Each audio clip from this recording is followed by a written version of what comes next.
Hey y'all, let me turn off this Sun Goddess I was listening to. How's everybody doing this beautiful Sunday morning? What's up, Sister G, Brother D, everybody else that's in here waiting? I think I got Brother Jarvis on the stream.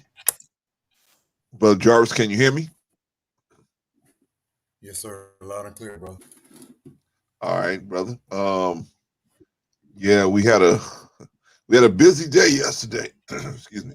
We had a busy day yesterday, didn't we? Not Yes, you, sir. Brother Jarvis. I'm actually talking about myself. I was mediating a couple of beefs, and we kind of got them down to where, Brother Jarvis, don't show us all your muscles, brother. Okay, we don't have no young girls on this. Ain't no young girls on this stream, man. And the women that's are on here, they married, brother. So we don't need to see your muscles, brother. Anyway, yesterday I was mediating a couple of beefs. So I'm gonna share. Let me share that real quick, man. Let me share a little bit of that real quick, so that we can I can give you guys kind of tell you what I was doing yesterday. For those of y'all that don't know, some of y'all probably saw it, but let's see. This is me, Daryl Long, and Anton, and we were squashing out that beef. They're gonna kick a woman in the chest. I don't give a fuck what the context is, bro. When I see dudes saying shit like this, people saw my dirty pastor video, bro. I gave reason why. Oh, hold on. Listen, I know you're cool with that. I'm just saying that I gave reason why. I showed aggressiveness. I showed, and you talking about shots. I said, did you or did not say, did you fucking say that you said you know where I lived at and my people and everything, right? Absolutely. And I'm man enough to apologize about that. That's where, Anton, that's where. Hold on, Brother Clarence. Didn't I say I was shocked? Never went there, Brother Clarence. Didn't I say if he never said he knew where I lived at my family, Daryl, I would never went far. The thing that I asked you. Like I addressed the wife situation. Which one we address now? You still talk about her regularly, bro.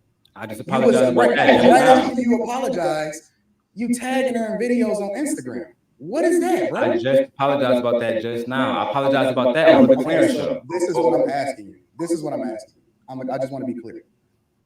We can disagree, agree. You can have whatever smoke you want about me. But what I'm asking you is just to completely remove her name from your mouth and your actions. Outside of the apology, I can oblige. That's all I'm asking. I can oblige. Now we get somewhere. Okay. Now we get somewhere. Okay. Let me ask you, both of you brothers, something. Okay. Brother Anton said what his issue was. Brother Daryl, you said what your issue was. Now, if we're gonna get somewhere, we're gonna have to do like they do in marriage counseling. You cannot bring up the past. You cannot bring up the past, right? Oh, that's over. That's over. You're gonna have to say to yourself, okay, if it's over, moving forward. Not saying you guys gonna hold hands and skip into the lilies out into the field, but moving forward so we can move forward as men. What can be done to move forward? Anton, what can Brother Daryl do, in your opinion, so that yes, he could probably disagree with you on some things, but we can have it as disagree as men. Because all right, that's just a little bit of what happened yesterday. Not only did and shout out to Daryl, man, Daryl Long. He was really composed, as I didn't expect him to be as composed as he was. Anton came through. He was very composed. So shout out to both of those brothers, because they came through, man, and we squashed it, quote unquote. So we'll see how it goes. And then another brother, E Black, came through, and we squashed some stuff with E Black. I don't think it was as I don't think we got all the way through like we did with Anton. But anyway, that's what was happening yesterday, y'all. For those of y'all that don't know, so that's why I was kind of late with putting together the broadcast today, because I spent most of the day dealing with that situation, helping them try to put that situation together, helping brothers come together, and Anyway, brother, that's what we were doing yesterday. Today is today. We got lessons to teach today. So let's get right to it, if you don't mind, Brother Jarvis. In the news. In the news. Let me in the news. Texas principal fights for his job as Race Royals School District. Colleyville, Texas, not long ago, James Whitfield would wake up at 6 a.m. dressed in a suit, ready to lead high school of about 2,000 kids. A black dude leading a mostly all-white school. Black dude, he's a doctor, by the way, principal of this school. Now the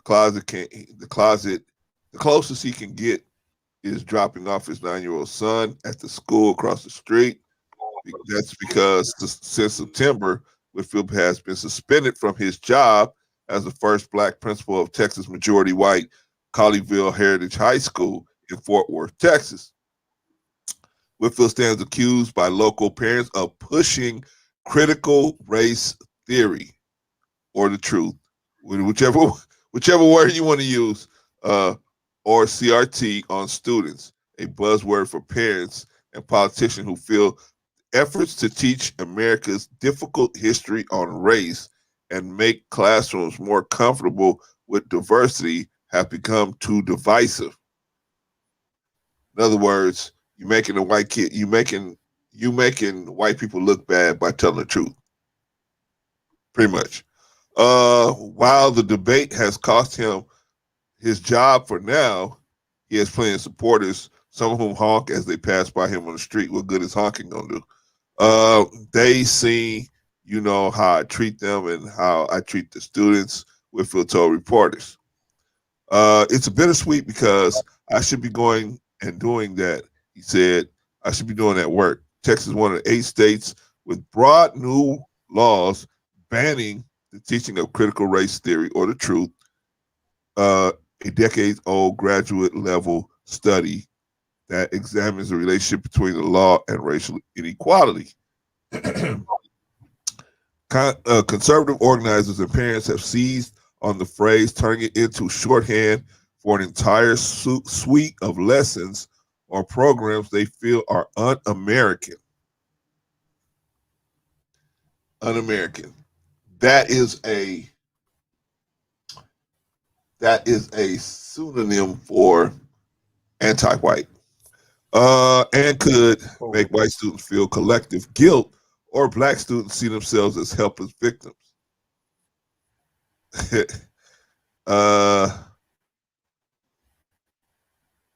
We should be teaching American pride. What is American pride? The beautifulness of white people. Not to hate our country and to hate each other. Teaching the truth is hate. Will somebody please go tell a Jew you're teaching hate? Talking about the Holocaust. Not to hate our country and to hate each other. One parent said, local school board meeting in June. There's no evidence that Colley Heritage High School or Whitfield actually taught critical race theory, but a host of incidents made him a target for these concerns. What do you think about that, Brother Jarvis? I'm very interested into what truth he was teaching. As you say, truth. What did he say or do that offended these white parents? So I really, really am interested as to know what did he say or do. This is a story that the Final Call needs to have a hold of. I haven't seen it in there. Well, but one the of the Final Call things, needs to have a whole kind of story. Well, one of the things he was, he didn't teach anything in particular. What he had in the curriculum for the school was teaching about the slave trade and how America, it's the basis of how America became so powerful. It's the slave trade, right? So he was teaching, of course. So that's why your name is John Overbrook. My name is Gary Underwater, because we got the name of creation instead of we got names of stuff instead of names of God. So, but anyway, that's a whole nother story. But they don't want that taught. So he did not take out that out of the curriculum. So the parents are like, hey, we don't want. So they're the backstory is, or the back thing is, they're saying, oh, we don't want you to be taught that you're a victim. We don't want you, meaning black people, being taught that you're victims. We don't want that. And then they don't want children to have guilt for what their ancestors did. And I'm so I mean, that's what he's being accused of. Not ripping that out of the curriculum. So if you have any German descended children in an audience, and you have a Jew that gets on the stage in that high school and begin to teach about the Holocaust, should we run them off the stage? Because that's what I'm hearing. Because you have Germans all over the world. People from Germany or of German descent that live in America. Correct. So, I mean, if we're going to cut that as a curriculum, I mean, there should be no room at all for any Jew to remind us ever about the Holocaust. Because if I'm a German of German descent, I'm offended. Right. I mean, how far are we going to go? I mean, the truth is the truth. If it happened, it happened. And if you're white, you weren't there, and you didn't do it, the very least you could do is just listen to the truth. That's the very least you could do. It happened. Your ancestors did do it. It's not like there's a radio talk show host. His name is Dennis Prager. He's on an AM station, and he likes to say that when we talk about the slave trade, we're trying to be the biggest victim. But he has no problem, and Dennis Prager is a Jew. He has no problem with talking about the Holocaust. No problem at all. Right. But he can't even see his own hypocrisy. He can't see it. Right. It's all right for him to be the quote-unquote biggest victim, but it's something wrong if you or we try to be the biggest victim. There's something wrong with that. Get past it. Just get over it. Well, I can say the same thing to you. And like I really would like. It sounds like a very good story. Yeah. Like I said, the very least white folks could do is listen to it. That's the very least you could do. It happened. It's tough because they're going to what they're trying to do is wipe it away. Right? Remember in the Bible, Pharaoh said, separate the older Hebrews from the younger Hebrews.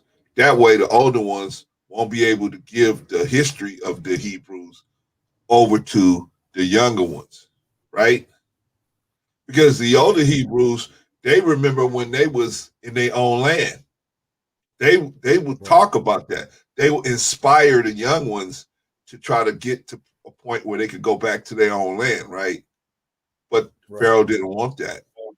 So he wanted to cut the younger Hebrews off from the older Hebrews, because once we cut them off, they won't even remember their history. They won't even remember they were free back in the day. They won't even remember that, and they will embrace the life we given them.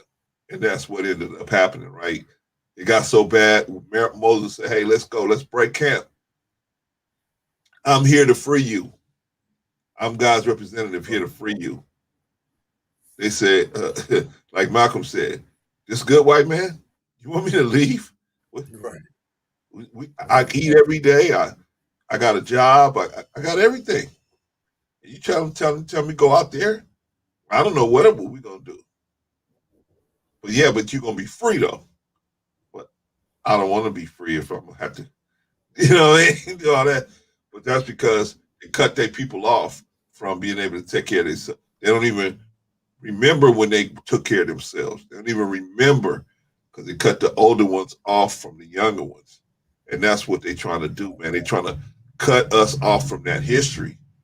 So none of us will be inspired to deal with things when we see wrong things, when we see the government doing wrong things.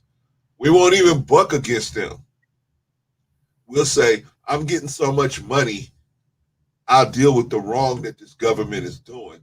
I'll deal with it. That's what, in my opinion, that's what's going on. But it's a serious issue, and it's a, like I said, 8 states already have adopted this type of understanding, and I'm assuming probably most of them are down there in the Bible Belt, so they will. Right. They basically don't want their children to feel the guilt of what their ancestors did. Right? Right. I dig that. I can get that. I can deal with that. Problem is, it's not right. And no matter what you do, no matter how you try to hide that history, it's gonna pop out. It's gonna pop out sooner or later from different angles. It's gonna pop out. What you think about that, brother? Well, as the Bible says, everything done in the dark, and trust me, because I've lived long enough, will come to light. Trust me. Although Allah God to hide some of your sins, sometimes whatever you do in the dark, brother, will come to light. And one of the most forgotten things in our history is the 64 years before slavery really got started. It took a little over 3 generations for them to separate, like you said, the young from the old. Right. We very first got here. They allowed the slaves to have babies, but they would separate the mother and father from the babies, and after a while, separate the mother and the father. Right. That took 64 years, over 3 generations. Yeah. And then they started. That's where that as I heard the Honorable Minister Farrakhan say, that's where that 64,000 question comment comes from. The 64 years that were forgotten. Those 64 years, they never taught us about those 64 years. Because again, like they do lions and like they do tigers, when they separate the mother and the father and they raise the baby. Right. But like you said, that was done in the dark. Well, their nature comes back. Even the Hebrew who didn't even when you separate the young and the old, there's something, you can only stifle or mother the voice out for so long. There's something inside the human being where after a while the voice of God is like, something ain't right here. Right. This man of God telling us, meaning Moses, coming along telling us to be free. Their realm of imagination had been squashed. They didn't even think outside of Pharaoh because he didn't allow them to. Right. Deep inside them, they knew something's wrong. Something ain't right here. I don't know what it is, but something's not right. That's why Moses got enough of them to say, well, we going. Right. No matter what, we out of here. Right. And let's not forget, like I said, let's not forget that when they refer to us as 3/5 of a human being, I hate to admit it, they were kind of right. He said, what do you mean by that? It was 2 things they took away from us. The first thing they took away from us when they got us was our God. It's the first thing they took away from us. Because when you believe in God and fear God and God alone, there is nothing or nobody on the planet that can enslave you. You would choose death over being a slave. Right. Because you bow down to nobody but Allah, God himself. That's all. They took away our God. And the second thing they took away, like you said, our history. Right. But we kept the other 3 things. So that's why you were referred to as 3/5 of a human being. Because they took away 2/5. You know what, brother? You're absolutely right. Let me shout out one of these comments. Sister G, and Brother C Good, that's exactly right. Now they only associate us with slavery. What about before slavery? Yeah, Brother Joe, I was talking about that. They're trying to eliminate that part. Sister G, they're trying to eliminate all of it.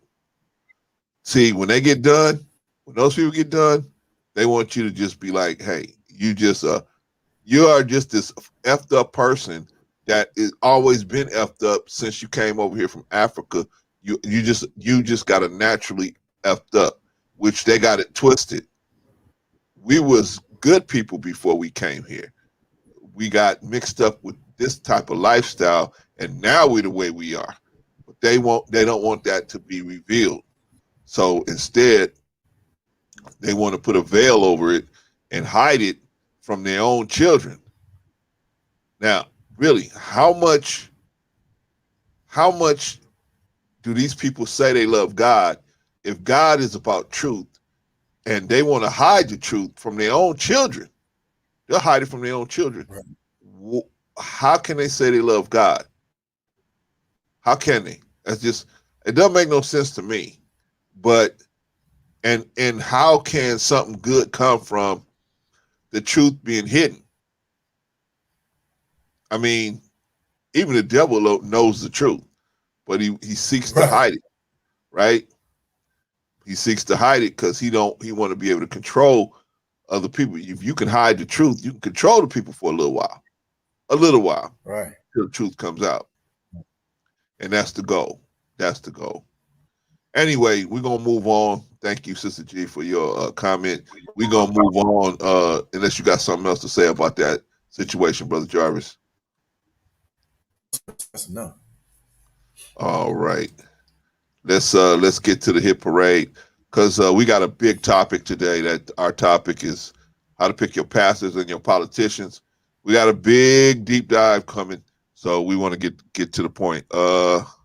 Former National Women's Soccer League coach called a predator as players speak out about sexual misconduct allegations. Former National Women's Soccer League player Mina Shim has accused former coach Paul Riley of being a predator. Holy smokes. Who sexually harassed her. Riley was fired by the North Carolina Courage last week after an investigative report by the Athletic that cites players on the record alleging that for years Riley used his influence and power to SCX harass players, and in one incident coerce a player into having SEX with him. Holy smokes. Riley denied the accusation in the Athletic report. CNN has not been able to research Riley for comment. The commissioner of the league, Lisa Bird, resigned, and the league called off all matches scheduled for last weekend as a result of the report detailing allegations of SEX coercion and misconduct against Riley, who coached 3 National Women's Soccer League franchises over 8 seasons. In the Athletic report, former player Sinead Farley described how a married Riley coerced her into his hotel room to have sex. Holy smokes. Another reported incident describes Riley coercing Fairley and teammate Shim back to his apartment and pressuring the two to kiss each other. Holy smokes. I don't see. I'm. Sometimes y'all might say, "Hey, bro, Clarence, why you do this hit parade stuff?" Because some of y'all don't realize, man, that it's a dangerous world out there, and if you can't avoid being in these situations, you need to avoid being in these situations. A lot of these women are dangerous, and you and you are putting yourself in a position where you're gonna give yourself the opportunity to make a mistake, and people are gonna go along with you. They may let you make this mistake, and then later they're gonna come back and say, "Hey, you did this to me." I feel like, hey, if you're a grown woman and you know a man is married and you go into his hotel room, how are I mean, unless he had a gun to your back, how are you so innocent? In my opinion, and I know that but you could quit. You can say, "I'm not going," right? you could just say, I'm not going. I mean, worry about your career later. But right now, hey, I'm not gonna go. That's my opinion. But I do these hit parade stories because I want you guys to see it's not business as usual anymore. It's not business as usual out here. You cannot be out here and just pressing these women for sex just because you're their boss or you got some type of power over them. You can't do that no more. But I want you guys to see that these dudes are falling like flies because they continuously doing this stuff. And even if they did it back in the day and they're going back on you, they still can go back on you, man. That's why you don't want to have this kind of stuff in your on your jacket, man. Just don't. If you can avoid working that close with women, just avoid it. Because if you work so closely with a woman and she's anywhere in your scale of attractiveness, you're gonna develop some feelings for her. That's just the nature of the situation. That's the nature of the situation. So to protect yourself, you need to avoid that situation at all costs, in my opinion. What is your thoughts on that, Brother Jarvis? You know, boy, there was a time where I thought, you were really overstating that it's a dangerous world, and stop approaching these sisters at work, and don't call nobody baby, sugar, honey. Little by little, began to realize that you really can't call these sisters sugar, baby, honey no more. It's really not even safe, and I hate using the word safe, to even approach a sister now. I mean, with the Me Too movement, that I'm not necessarily against, but I really believe that they've gone way too far. If you're forced into something, that's one thing. But just because a man approaches you, and mainly because I deal with more soul sisters than any other race, you can't even say hi to a woman. What you want? Damn, I can't say, I can't say hi. I mean, and I admit, a man gonna be a man, and I'm not saying that's no excuse. But just because I hit on you or approach you, you can nicely say, you know what, I'm married, I have a boyfriend, I'm not interested, and let it go. You don't have to go to HR. You don't have to make a big deal out of it. Are you really that offended? And it seems to me it's more so the young girls. It's not the older women. Based on my little study that I've done, older sisters can handle it. If you hit on them, call them baby. I don't know if it's because of their age or their maturity. They have a way, or when they're not interested, they have a way of turning you down and at least leaving you with your dignity. And it's like, okay, sister not interested. Okay, I'll let it go. But the sisters, God, dog, man. You got to make a big deal out of it? Because I whispered in your ear, you sure looking good. I just say, that's wrong with you. What? It's a compliment. But you can't even do that today. You can't, brothers, you can't do it, man. I mean, I don't know what a green light is, but I sure know what a red light is. And then at the same time, me saying all this, then you got young sisters talking about, I don't know why men don't approach sisters no more. Well, I do, because I don't do it. I do. I know why they can't approach you. You're offended by everything. I can't say you look good. I can't say your hair is nice. I can't say anything. Now, getting back to the story you was on, it sounds like, I don't know if brother forced him to do something. I don't know.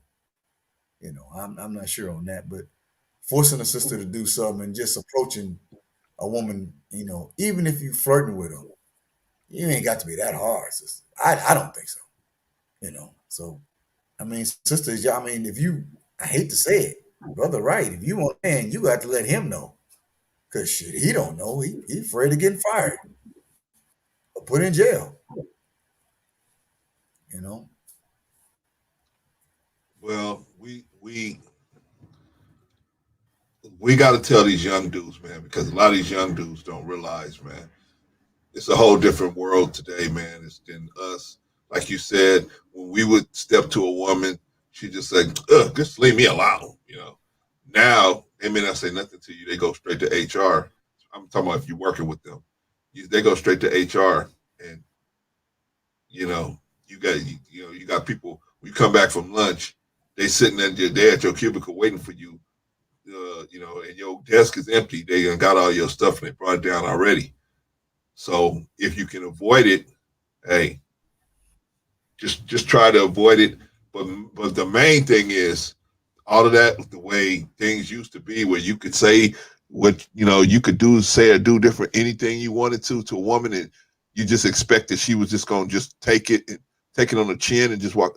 That ain't the case no more. So you got to really be careful what you say and how you say it to the average woman out here, because you don't really know. If you don't know this woman, please watch yourself. Please watch yourself. Let me do another shout out of one of our newest subscribers, Arshawn Day, first time subscriber. Came check you out from seeing you on Daryl and King's channels, all subbed up. I appreciate you, man. Please stick around, because we ain't even scratched the surface yet. Yeah, that's the thing I want to tell them, man.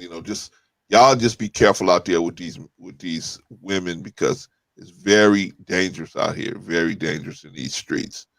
Okay, let's move on, brother.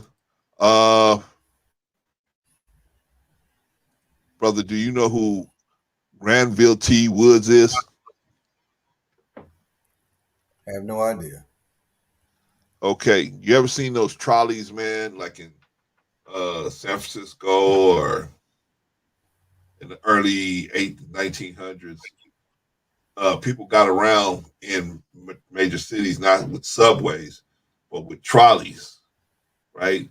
It was a car, and it went down the street on tracks like a train, but at the top it had a wire that had a wheel on it that transferred electricity from the wire to the car, and that made it roll.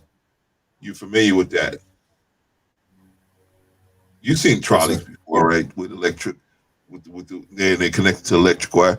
Well, that was our brother Granville Woods. He set up a situation where the trolleys would work. As a matter of fact, he designed it to where it would work with electricity. But anyway, let me read about him. Granville T Woods, known as Black Edison. Granville Woods was an African American inventor who made key contributions to the development of the telephone, streetcar, and more. Who was Granville T Woods? Granville T Woods was born to free African Americans, held various engineering and industrial jobs before establishing a company to develop electrical apparatus known as Black Edison. He registered nearly 60 patents in his lifetime, including a telephone transmitter, a trolley wheel, and a multiplex telegraph, over which he defeated a lawsuit by Thomas Edison. Born in Columbus, Ohio, April 23rd, 1856, Woods received a little schooling as a young man in his early teens, took up a variety of jobs, including a railroad engineer and a railroad machine shop, as an engineer on a British ship, in a steel mill, and as a railroad worker. From 1876 to 1878, Woods lived in New York City, taking courses in engineering and electricity, a subject he realized early on held the key to the future. Back in Ohio in the summer of 1878, Woods was employed for 8 months by Springfield, Jackson, and Pomeroy Railroad Company to work at the pumping stations and the shifting of cars in the city of Washington Courthouse, Ohio. He was then employed by the Dayton and Southeastern Railway Company as an engineer for 13 months. During this period, while traveling between Washington Court and Dayton, Woods began to form ideas for what would be credited as his most important invention, the inductor telegraph. He worked in the area until the spring of 1880 and then moved to Cincinnati. Induction telegraph. Wait a minute. The patent for his telephone device was combined with the telephone and telegraph, was bought by Alexander Graham Bell, and the payment was free Woods to devote himself to his own research. One of his most important inventions was the trawler, a grooved metal wheel that allowed streetcars, later known as trolleys, to collect electric power from overhead wires. I was talking about the overhead wires. The induction telegraph. Wood's most important invention was the multiplex telegraph, also known as the induction telegraph or block system in 1887. This device allowed men to communicate by voice over telegraph wires, ultimately helping to speed up important communications and subsequently preventing crucial errors such as train accidents and others. Woods defeated Edison's lawsuit that challenged his patent and turned down Edison's offer to make him a partner. Therefore, thereafter, Woods was often known as Black Edison. After receiving the patent for the multiplex telegram, Woods recognized his Cincinnati company as the Woods, reorganized his Cincinnati company as the Woods Electric Company. In 1890, he moved his research operations to New York City, where he was joined by a brother, Laetus Woods, one of his brothers, I guess, Laetus Woods, who also had several inventions of his own. Woods' next most important invention was the power pickup device in 1901, which is the basis of the so-called third rail, currently used by electric power transit system. 1902 to 1905, he received patents for an improved air brake system. Man, so that was Brother Granville Woods. What you think about that, brother? Once again, a brother in history who's been buried and or lost in our community. Once again, you are a wonderful and a the treasure. We have no idea. The hidden, everything is so hidden, and you know, I heard Minister Farrakhan say the saying of "You give an inch, and they'll take a mile," was because of you, meaning the Black community. He was right. If you see or know or hear about anything you ever did, you'll take off. Meaning that just to see one of us, if we knew all that we've contributed to this country as a people, take off. We've taken off several times and been stifled, AK or Rosewood and other communities that have been killed. But if we really knew who we were and what we're capable of, man, we would just take off, man. I never even heard about this man. Never knew he did anything like this at all. Me either. But you got to think about the millions of people riding trolleys, not even knowing that this black man invented the system, or he invented the wheel that actually let the trolleys take the electricity and deliver it to the car and keep rolling down the street. The millions of people have no clue, including us. But like you say, that's what they want to take away from us, and down in Texas, down there in the Bible Belt. Anyway, brother, that is Granville T Woods. Don't just take our word for it. Go dig that. That is your Black History Minute. We almost there, brother. We almost there. Let's get to your money. And let's get to the job of the week. The job of the week is the political scientist. Let's see, the political scientist. Political scientists work to understand government policies and theories, and in practice by considering topics in international relationships, governmental operations, local administration, and more. They can hold positions at large universities, national nonprofits, or, for instance, might focus on teaching, research, or service. As a department head and professor of government at the University of Tennessee at Chattanooga, Michelle D. Deardorff has the joy of being able to teach, speak, and read about and write about the way in which power and government interact with individuals and communities, she says. Though more than half political scientists worked for the federal government in 2018, according to the Bureau of Labor Statistics, there are also many opportunities in other sectors. Political science is mostly interested in research, for example, can look for positions in think tanks, while those who wish to focus on teaching, might find their home at a community college. Let's see. How much does a political scientist make? Political scientists made a median salary of $122,000 in 2019. The best paid 25% made $148,000 that year, while the lowest 25% made $87,000 that year. How to become a political scientist? Become a political scientist requires going beyond undergraduate education to a master's or doctorate degree. Master's degree should be in a relevant field such as public policy or public administration, while doctorate degrees typically focus on subfield of political science such as international relations or political theory. Yeah, so that is the STEM job of the week. Don't take our word for it. Dig that. Go out there and check it out for yourself. And what does STEM stand for, Brother Jarvis? Science, technology, engineering, and mathematics. Correct. And the C is for communication, because if you can communicate well, you can write your own ticket as well. All right, y'all. That is that. What's our lead topic? No, this is not our lead topic, so let's get rid of that.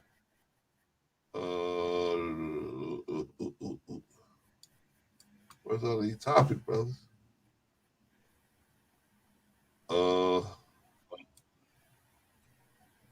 Okay, let's do this. Let's do this.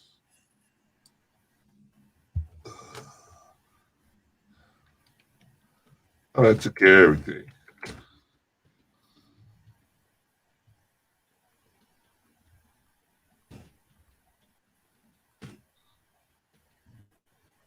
Give me just a minute, y'all.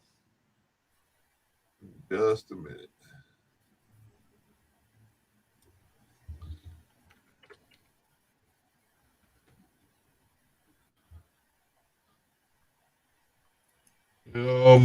Almost. Okay, can't see. Save that. Okay, now let's do it. Let's do it. Let's take this out. Okay. Our lead topic: how to pick your pastors and politicians. Brother, let me ask you a question. How do you pick your pastor? How do you pick a good pastor? Well, old school growing up. Most people do it. Well, old school growing up, the church that your mama and daddy go to, that's the church you go to. Right. So since you go to that church, that's your pastor. Mom and daddy like him. So I guess I like him. Right. You know. But as you get older, as a teenager, especially young 20s, your college years, you begin to change. Right. So normally you fall away from the church or the pastor or whatever, but stuff like that. But old school, your mother and father pick a pastor for you. But when you're of age, you can pick your own. And most of us, I think, or believe that most of us pick our pastor by who we like. If they're saying what you like or saying what you need to hear. So that's normally how we pick our pastors. Wait. Do we pick our pastors by what they saying, what we need to hear? Or are we picking them by what they saying, what we want to hear? What we want to hear, what we like to hear. Most of us pick our pastors what we want to hear. He sound nice, Most of us, the reason why on television, we have a lot of pastors that are on television preach prosperity is because that's what everybody wants to be, prosperous. Right. So it's easy for us or anybody to gravitate towards a pastor or a man of religion talking about prosperity or money. But you're really saying money. Everybody need money, you know.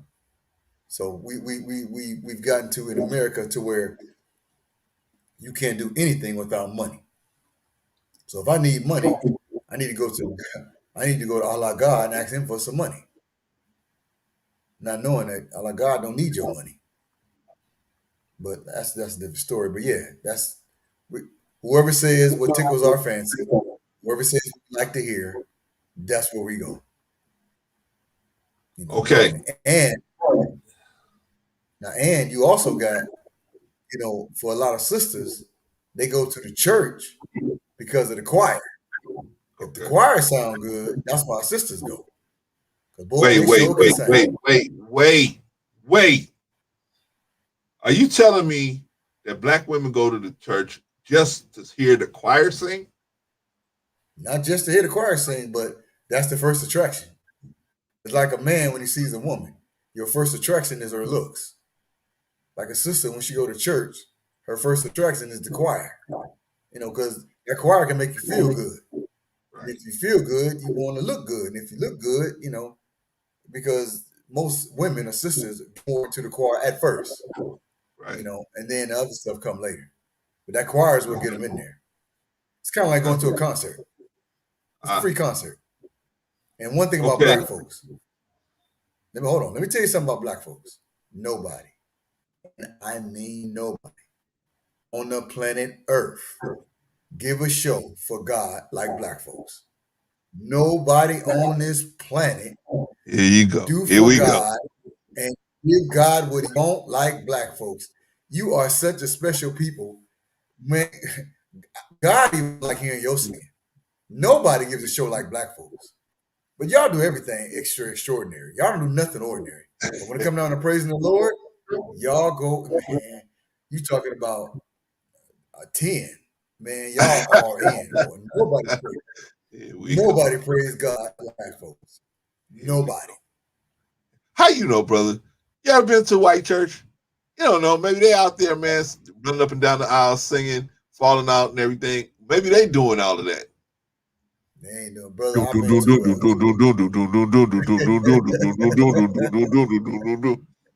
on, man. You got to get the moving when you're in the black church. You got to get the moving. You can't help it. I mean, I've been to a Catholic church, and man, it's hard to stay awake after 15 minutes. I mean, whoo. And if you talk to, now, I'm in Southern California. So, out here there are a lot of Mexicans. And a lot of Mexicans, I think, are Catholics. And the average time that they're in a Catholic church, they say maybe an hour. Maybe an hour. And they say, I don't know how y'all do it as black folks. I'm in church all day. And I say, it's true. I say, when you really love God and you really want to worship God, that 3-4 hours to us ain't nothing to us.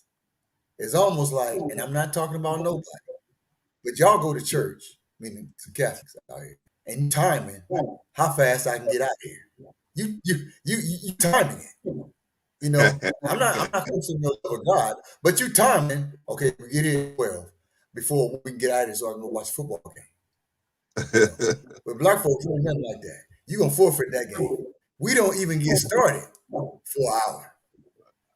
We don't even get started, and I ain't even talk about the Muslims. Muslims, I ain't no choir in the Muslim with Muslims in the mosque. But when you hear the Muslims talk, they don't really get started. They don't even get to the subject for an hour. Yeah, that's just black folks. They don't even get to the subject. But the Muslims lie to you, man. The Muslims lie to you too much, man. That's the only thing I got. They say, I'm about to wrap it up right now. That's a whole nother 2 hours right there. That's a whole nother 2 hours right there. But we were getting ready to wrap it up. Just give me a few more minutes. Just give me a few more minutes. And you know, well, now we got another 2 hours coming. Let me read this comment, brother. Arshawn Day. It reminds me of that quote. I ask not what your country can do for you, but what you can do for your country. We look for a church and pastor as consumers to receive. Oh, good point. Good point. Not comrades to serve. Good point. Good point. Now this was a good point. Why? I think this is a sister. Why is that like that, Brother Jarvis? Why do we look at the pastors as somebody selling something as opposed to somebody just trying to help us? Like we got to pay this person to give us the word of God. We got to pay this person to give us that performance or whatever it is that they're doing for us, right? The prosperity teaching or whatever, instead of looking at them as a colleague. Why is that? Why do we look at the pastor as he's up on this hill somewhere and we way down here on this hill somewhere? Is that from slavery? Because I know in slavery, the pastor was, like Mr. Farrakhan said, you know, pastor, they would give the black pastor biscuits and fried chicken at the back door. So he felt that he was better, and the field Negroes felt that he was better. Or the field niggas felt that he felt he was better. And a lot of them did look up to him as somebody, because maybe he could intercede on some treachery that was going on out there. So do you think that may have something to do with it, or what is your take on that? This is a good question. Well, that definitely has, I don't want to say everything, but it has a lot to do with it. Any man who has the power, well, let's go slavery. And you have to take into consideration what really happened. The pastor was given power by the slave master. And the slave master was looked upon in a lot of ways as a god. And because he was looked upon as a god, and you got the pastor coming to you in the slave master's name, he was like Moses, because he was the closest thing to God that we seen in human form. So he had power. The pastor had power, but the pastor only had power that the slave master gave him and that we, as the slaves, gave him, because he had the power to, like you said, intercede between the slave master and the slaves. You know, so that gave him juice. Pastor has always had juice. Now, to me, if you ask me why he looked upon more as selling something, because I love the black church. Trust me when I say I love the black church. But the pastor would get up there, and he is, in a lot of ways, he is selling. He is selling. He's selling you to give him money, which is really sad. Although there is no entity, there is nothing in America that can ride for free on air. The church does need money. Thank you. Church needs money. Now, let's not confuse it. They need money. You know, but the thing is, I don't know, but in our community, the pastor get rich while the congregation stays poor. And there's something wrong with that. Because like Jesus said, he said, greater things will you do, you know, after I do what I do. You know, so if you rich, you would think, shouldn't we all be rich? You know, we give our money. And this is a lifelong question, man. I mean, should the pastor work? Or should the minister in the mosque work? So it's not about the impression that he's getting rich and we're staying poor, you know. But I mean, that's a. But again, to answer your question, the pastor is selling. He's and you really can't sell God. But a good one, a good pastor that is, will always come off as a servant, always there for his congregation. A good one. Good. And he'd be What is a good pastor? Easy. What is a good pastor? What is a good pastor? Yeah. What is a good pastor? What is a pastor you say, oh, that's a good pastor right there? What is a good pastor? Is he broke and poor, driving a jalopy down the street? No, sir. No, sir. A good pastor is when the lowest, quote unquote, of the low in the congregation can call on the pastor and they show up. Although they ain't gave but $10, $20 in the whole month, and you got this man over here that then gave $10,000, $20,000 a whole month, he'll react to the call to the $10 or $20 the same way he'll react to the call to the $10,000 or $20,000. That's a good pastor. Because they all know, as the Bible says, Allah God has, I think it's the Quran, though. Allah God has no respecter of persons.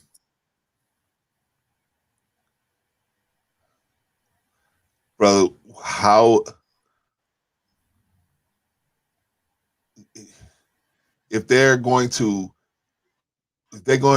listen to the pastor and the pastor is selling them something, which they are, the pastor is selling them something, what makes them, in their mind, decide this is a good pastor or this is the best pastor?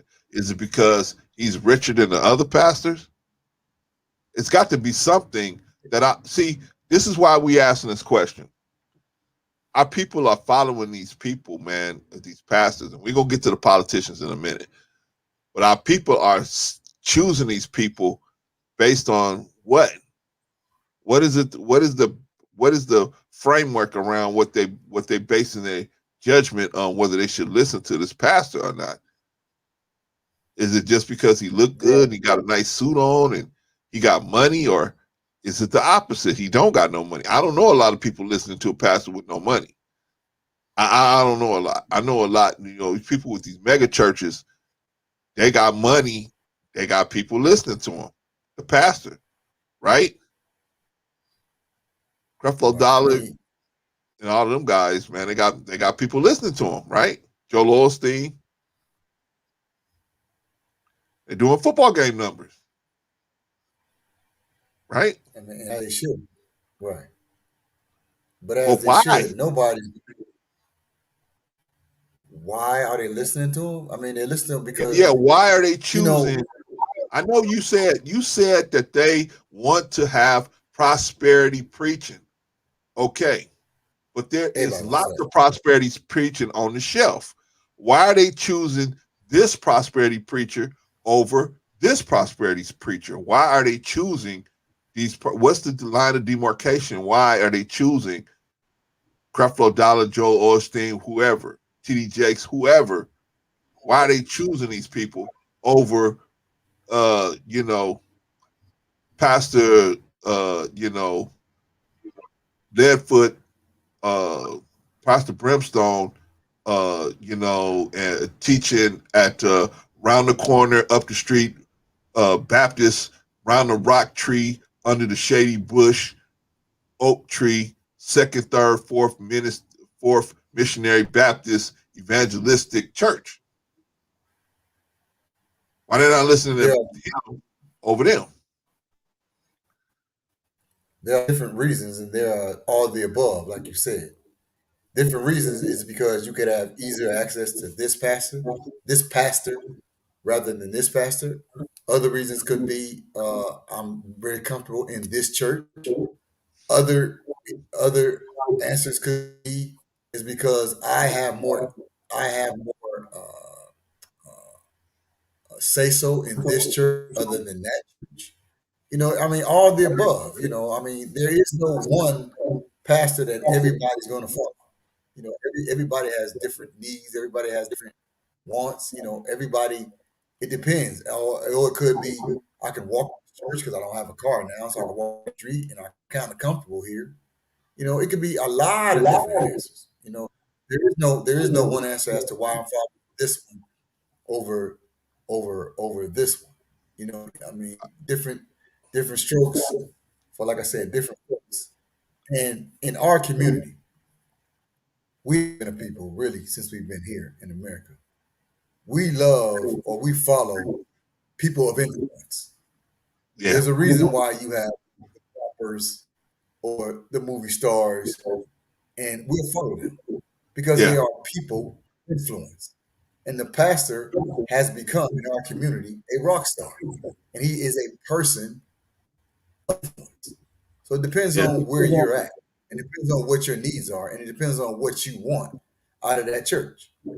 And nobody is, and make no mistake, nobody's going to follow anybody and there's no success. Meaning that why would you follow a broke down, broke man and you preaching stay poor and God loves you? That don't even make no sense. So nobody's going to follow anybody. Ew, brother. Because God ain't broke. One thing about God, he ain't broke. He got everything, but he really ain't got no need for your money. No Hold on, gold Brother and silver. Jarvis. Hold on, Brother Jarvis. Let me catch up on these chats, man. I'm gonna let you finish. Let me catch up on these chats. That's what Jesus taught when he washed the disciples' feet. He would lead, must be willing to go to the lowest to serve. Yeah, absolutely. But a lot of these preachers are not like that. So that's why we want to find out if the people are following the preachers and the people are all jacked up, what are the preachers teaching? Anyway, we're going to get back to that question. Let me catch up on these chats, brother. JP, Aspiring Matriarch. Peace and blessings, gentlemen on the panel. Diehards in the chat. Yep, got my hard driving soldiers in here. How's your spirit? So glad to catch you live. Spirit is good, JP, just like yours. Thank you for coming through, as always, being one of the hard driving soldiers. JP, Rashawn giving love to JP. JP giving the love right back. Sister G giving up love. Let's see here. Boom. Let's see. Good brothers, good topics. Thank you, Brother R. We appreciate you, man. All of this stuff is for them in the chat. Well, okay, here we go. JP, these preachers are teaching feelings, not responsibility. There we go, JP. I'm coming to that. Okay, yes, that's where we are on our way to. And what you got to say about that, Brother Jarvis? These preachers are teaching feelings, not responsibility. What do you got to say about that, brother? As a diehard black church survivor, what do you got to say about that? Not to bash the preacher in our community, but teaching feelings and not responsibility is one of the main reasons, I think, why the church is full of women and not men. You wonder why a church full of women, and I say 3-1, and not that many men. And that one, because he married to her. That's why he there. Or that one is because that's my mama and I gotta come. Right. So right. But again, not to bash preachers. Responsibility part. You have to be. I heard a brother the other day. I forgot what show he was. He was Peace, Brother D. He was a host on a show, and he was talking about what's that brother always talking to sisters? Kevin Samuels? Yeah, Kevin Samuels. He's talking about him. Okay. Yeah, he was talking about him. And Kevin Samuels was talking to another man about his wife. Anyway, he was kind of, playing it, and then he'd stop it. And then he'd say, this is why Kevin Samuels don't talk to men too much anymore. And he says, well, I don't know how old this guy is. He said, but one thing about the younger men now, he black. He's like, we know how to express our feelings now. When he said that, I kind of like reared back, like, what? And I really had to listen to him then when he said, young people know how to express their feelings now. He said young started saying, younger people are more into their feelings. And when he said that, I said, aha. He's right. Because if you listen to the young black man today, and I label them as like metro males, very sensitive, very in tune with their feelings. Clarence, back in the day, brother, growing up, when you played even Little League or Pop Warner football, it wasn't unusual for a coach to grab you by the face mask and shake your helmet up. And you'd be an 8 or 9 year old getting shook up in the helmet. It Yeah. wasn't uncommon in basketball, junior high basketball, where the basketball coach called you a son of a whatever. Yeah. Called you a stupid MF, Yeah. But now you a 12 or 13-year-old, but you handled that. And as men, it toughened you up. But today, you can't talk to the athlete like that today. And he's a young man. Because why? You into your feelings. So you got all these young men out there who into their feelings. And you can't take nothing. I say men under 40. If I call you something, your feelings hurt. You can't take it. But Yeah. to the young man today, and I'm not talking about young men, but it's like, are you really proud of that? That you can't call each other names? It's so bad today, in my opinion, to where if somebody step on your Michael Jordan shoes, you pull out a gun and you shoot them in the head. I really don't understand that. You're feeling they shoes, man. You gonna take some life because they stepped on your shoes? Well, You like I can do that said, too. man, you know what? A lot of, not to interrupt you, but a lot of single parent household, a lot of single women are married, are raising these young men. And without a father in the house, a father can teach you how to take you gotta see, with a mother in the house, man, you can get away with a lot of more things. With a father in the house, man, you're going to take some L's. You're gonna have to learn how to take some L's. I don't like the fact that this man talked to me this way. Well, what you gonna do about it? I can't do nothing about it. I better just go out there and cut the grass, right? So you just gotta take those L's. You learn how to take an L. But these cats out here, man, they ain't learning how to take L's. So girls say, I ain't gonna give you my number. They want to go upside the girl head. They want to fight with her and all of this. You like, what? What are you doing? Right. You know what I mean? So I think that's one issue. Another issue is, I was talking to some brothers yesterday, and the same thing is that we don't have no strong black men. We had James Evans, we had the Cosbys, we had a couple different strong brothers on TV. Where's your strong brothers out there on TV now? You don't have none. Right. You don't have no strong brothers. All the only I mean, in the black TV shows, the women are always the smartest, the strongest, the most intelligent. The problem solvers. The men are kind of just like, huh? What? Kind of just floating through, right? And so we don't have no images of strong men that our young brothers, on TV. So where do they find strong images of strong black men? In the street. Gangs, unscrupulous behavior. They find brotherhood in that. The gang culture, they find brotherhood in that. Because there ain't no men at the house, whether it's on TV or inside the household, where they gonna find strong men. Or in the church. Or in the church, because men ain't in it. Black men ain't in the church, black church no more. Black men ain't in the black church no more. The black church is on this deathbed. It really needs to be revived or looked at or revisited. How can you get black men in there?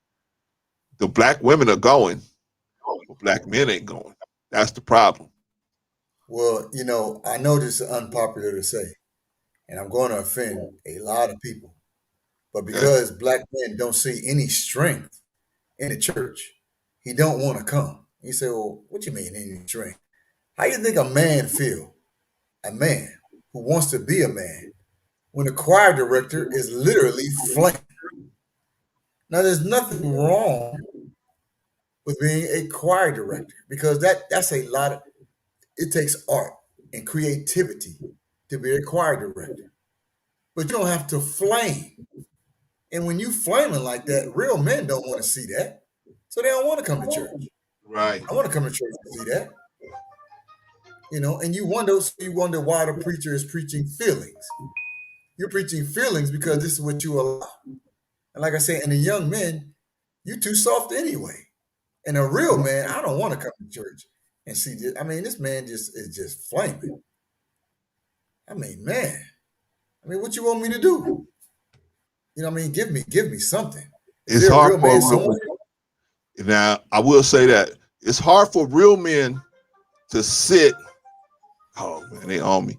It's hard for real men to sit through watching a other than real man for a long period of time. That energy is going to be really offsetting to that person. So that's going to push black men, real black men, out of the church. Natural black men are going to be pushed out of the church. So all you're going to have is really mostly the sisterhood and mostly the LGBT brothers in there. Because that type of energy, there's so much feminine energy, it's going to just push the brother right on out of there. In most cases. Huh? Yeah, he gets drowned. He gets drowned. Yeah, man, it's just great. Let me read this comment from Brother D. Brother Daniel, and I'm gonna put the link out in a minute, Brother D. We just warming everything up right now. A lot of this stems from lack of discipline and character. What we have now is a bunch of cowards in reciprocity. Yeah, man. I mean, you're right, Brother D. But see, they don't understand, man. They think they're getting taught right, but they're not getting taught right. They're getting taught the wrong way. And poor woman don't know. She's just teaching whatever she's just teaching what she feels is right. Do people right and just accept your fate. And but we as men, we builders. We come into a situation and it's not the way we want it to be. We look to build it to where we want. We look to build it, but the sisterhood ain't teaching that a lot of times, unfortunately. But this is what I want to get to, Brother Jarvis. Hold on, let me see, Sister G, what you got to say? Oh, this is at JP. I'm not want to assume anything in churches within you. Got that right, Sister G. That's why on this station, on this platform, we don't push no one religion. We don't tell people you got to be Muslim, you got to be Christian, you got to be this what you go research for yourself, go where you feel you're getting the most understanding. That's why we asking this question, because black people a lot of times will pick the wrong person to help them. Now that's what we're trying to get after. If you know what a good pastor looks like, but most of our people, they don't know what a good pastor looks like. What does a good pastor look like? Is he broke? To them, most of them say a good pastor is rich. Then you got half of them, the other half of them say, if he's rich, he's stealing from the people. Why should a pastor be flying around in a jet or driving around in a Bentley while the parishioners can barely pay their light bill? So it's a dual situation there. Now my question is, how we gonna pick the right pastor? Is it on a case-by-case basis? Is it like Brother Jarvis was saying, it's based on you and your own situation and how you feel about what you need dealt with? Or is it, I think a lot of people pick their pastors like they pick their politicians, where they feel like, hey, like you said, brother, my mama went to, Ebenezer Baptist. I'm going to Ebenezer Baptist. Elder Wiggins is my elder, and Elder Wiggins is going to be my elder. That's it. And anybody that comes up from up under his Elder Wiggins' wing, it was taught by Elder Wiggins, that's going to be my pastor, period, to end. Right?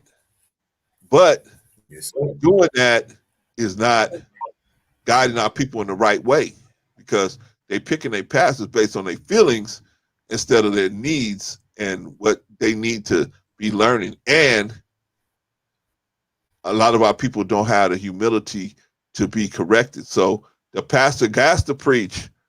You got to preach prosperity because the people won't come. If you preach, man, remember back in the day, man, back in the day, they preached against single motherhood. That was preached against. It was like, they don't want you to do that. That was not something that they preached for you to do it. They preached for you to stay away from that. Nowadays, they can't even touch that topic. These pastors can't even touch the topic. Why? Because the whole congregation, over half of them, are single mothers. If you start touching that topic, they're gonna run out of here. They're gonna run out of there. You done. Let me catch up on some. Comments, brother. JP, getting Shearers is very diplomatic. Your sister G is very diplomatic. JP, how does the Lord pick a pastor? How does the Lord pick a pastor? How does the Lord pick a pastor? And how do we know that the Lord picked him? That's the question, JP. How do we know that the Lord picked him? If we're not in tune with the Lord like we're supposed to be, how would we know that the Lord picked him? How does the Lord pick pastors? You got any insight on that, Brother Jarvis? Wow. I don't know about insight. I tell you what, when I first heard Brother Khalid Muhammad, may God rest his soul. When I first heard that, brother, he was born to do that. He was born to get in front of us, talk about the word of God.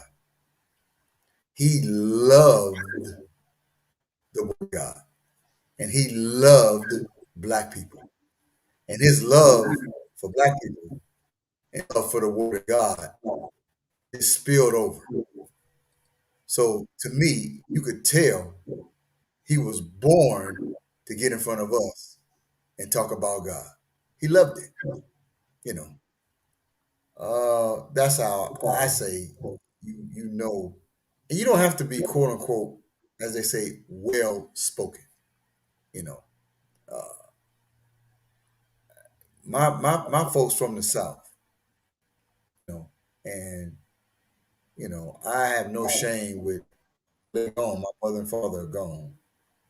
They didn't speak what King James English, or they didn't speak quote unquote English. But I knew everything my mother and father said and what they said. You don't have to necessarily, you know, or you don't have to be necessarily well spoken. But if you know what the hell you talking about, and you can study the word of God, bring out the word of God, not only what that says, but what it means.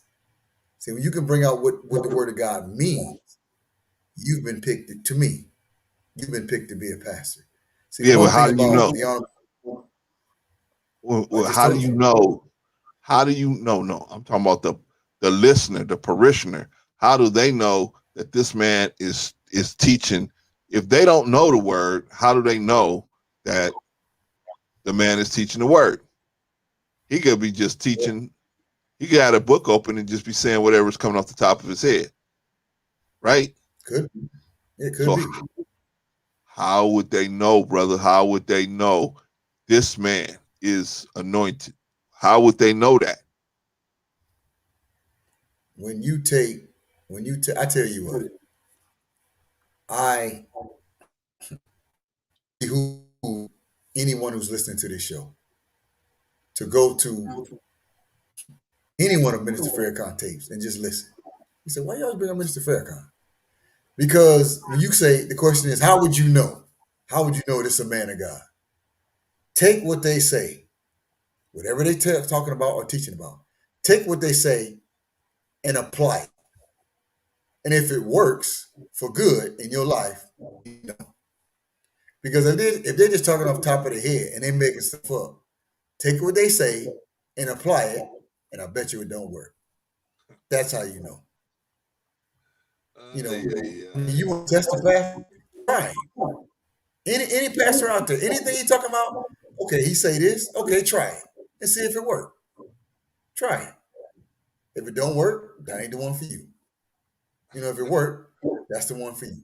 Because one thing about the word of God, it can't lie. because God can't. Because if you study the Word of God, it's basically principles, Right. and principles don't change. Because principles don't change, it's like mathematics. Islam is mathematics, and mathematics is Islam. 2 + 2 will always be 4. Right. 4 on one side of the equation, it's 4 on the other side of the equation. Never changes. That's a principle. That's mathematics.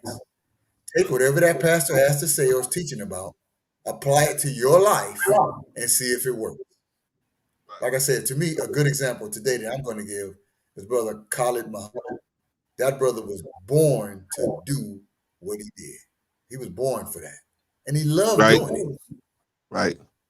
You But was it he the was fire? educated. Was it the fire that made him? People, before I get started on Dr. Collins, let me get some of these comments down. Brother R, we have a lot of churches that don't have good pastor because it's on a third generation. Just like a business, it's hard to maintain an entity in its third familiar generation. Yeah, that's what Prophet Muhammad, peace be upon him, said the same thing about Islam. But it just depends. It just depends. We're gonna get to this. We got to find out what's going on, because our people are putting their faith in these pastors, and they're not coming away with nothing. So what can we do? What can we do? JP, amen, brother C. How do we know he was truly chosen? How do we know? That's the question I got. How do we know that this person was truly chosen? I don't know. I really don't know how we can do that. I think it's something internally in you that you have to decide this person meets the requirements that I have. It's crazy, brother Art. It's crazy that in a religion where the book teaches you that your righteousness is as filthy rags, that you can't correct anyone, including the pastor. Yeah, I know, but that's a cultural thing. It's like Islam, Islam is before the Arabic culture, but they have superimposed Arabic culture over Islam. Islam never wanted women separated from the men and all. We never wanted that. Not like that. Not when it comes to studying the word.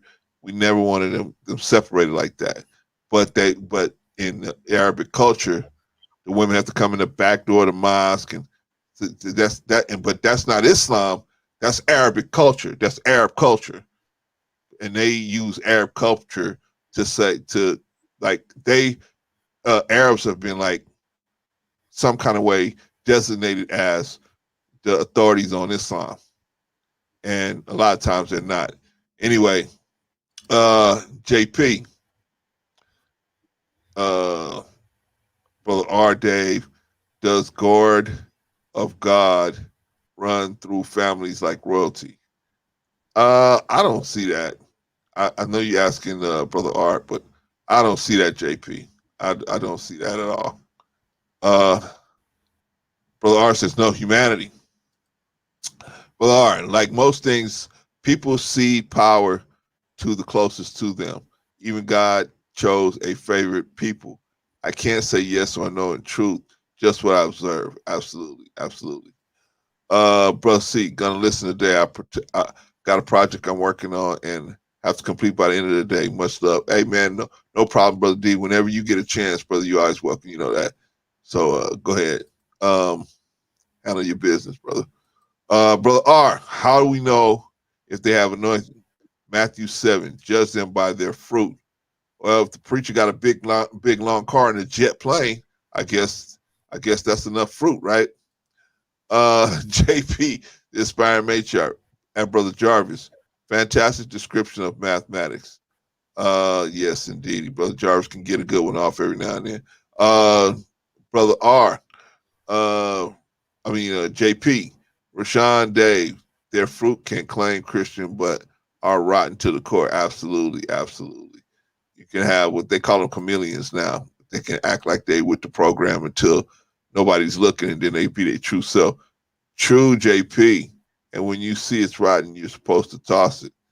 That's true. So here's my other question. Do you remember Pastor Eddie Long? Yes, sir, I do. And Pastor Eddie Long had a pretty um he had a pretty bad situation developed from his uh, congregation. And yet the people were like, this is my pastor. Why is that? How does it make see, this is, and I'm getting into this because that attitude piles over into politics. Why, when they know how bad their preacher is, when they finally realize the preacher has done all these things and is bad, it is not teaching us right, why then do they hold on to this pastor? What's going on, Brother Jarvis? Be very careful with that, because when you say, why is it that this congregation will hold on to Pastor Eddie Long? If I remember the story correctly, I think he was met with a young man, and the question is, was that ever proven? I mean, did the young man admit that they were sleeping together? The I'm young not man. sure. Wait. You said the young man? It was multiple young men. Multiple young men. Multiple. And They no, came forth and said, go ahead. and I'm they sorry. came forth and said that they were having, I guess, sex with Eddie Long. Absolutely, Now, brother. Absolutely. okay, Absolutely. No charges got filed on him because he paid everybody off. Paid everybody off. now, But but see, he giving them $5,000, $10,000 chump change. When these news agencies come, they say, "Hey, we'll give you $200,000 or $100,000 or whatever." They're bump it up to 50, 80. But you gotta, I mean, you ain't supposed to talk about it, but you got to talk about it. right. That's what happens. I mean, I don't know what happened to him. And you say, why did they still hold on? I mean, like I said, be careful. To me, I mean, was that before it was proven? I don't know, because once it's proven, I mean, did he ever go down? Is his church gone now? Because if his church is gone now, they didn't hold Oh on. no, they got a new pastor now. They got a new pastor, and he was one of Eddie Long's supporters too. But I don't know if it's still rolling or not. But they got a new pastor definitely, because of course Eddie Long passed away. But my point Oh, is, okay.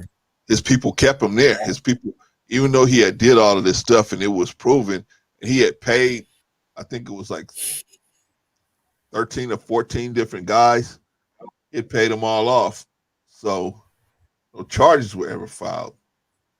And they were all in the gag order, so they couldn't talk about it. So what could you do? But the stress of it, I believe, that's what caught him up and actually ended up causing him to end his life. JP, they use Middle Eastern culture to gatekeep Islam. You right about that. You right about that. And they think they got a handle on Islam when Islam was given to the world, not to Arabs. But they have a handle on it right now. They're looked at as the be all know all about Islam. Sister G, I believe the Holy Spirit connects the Spirit of God to speak through the preacher. Uh, if the true Holy Spirit of God isn't moving through the preacher, it's not moving through you, in my opinion. Absolutely, Sister G. But you can have the Spirit move on you, but by yourself. It's probably easier to have it move when you're in a congregation of like-minded people, but you can't have it move by yourself. That's true. Um, JP, is anyone listening to pastors or our internet get rich gurus, the new preachers? They probably are the new preachers, but as far as black preachers, black people in the black community listening to pastors, and they better have a big church. I don't know if they have to have $1 million church like Joel Osteen when you're doing football numbers, but you got to have a big church, because the people will look at you and say, man, nobody will even listen to you from your church. Why should I listen to you? And it's a bad situation. But I know it's a lot of these people, they choose their pastor. They say, I gotta be all in. That was my point with Eddie Long. They didn't say, okay, if this goes off the rail, then I'm not with him. But they was just like, leave us alone. We want to just get through it. We want to get over it. And that's the bad part about it. That's the bad part about it. Is people look at the pastor and they turn a blind eye to the pastor. That's how come a lot of them get caught up. Would you agree, brother?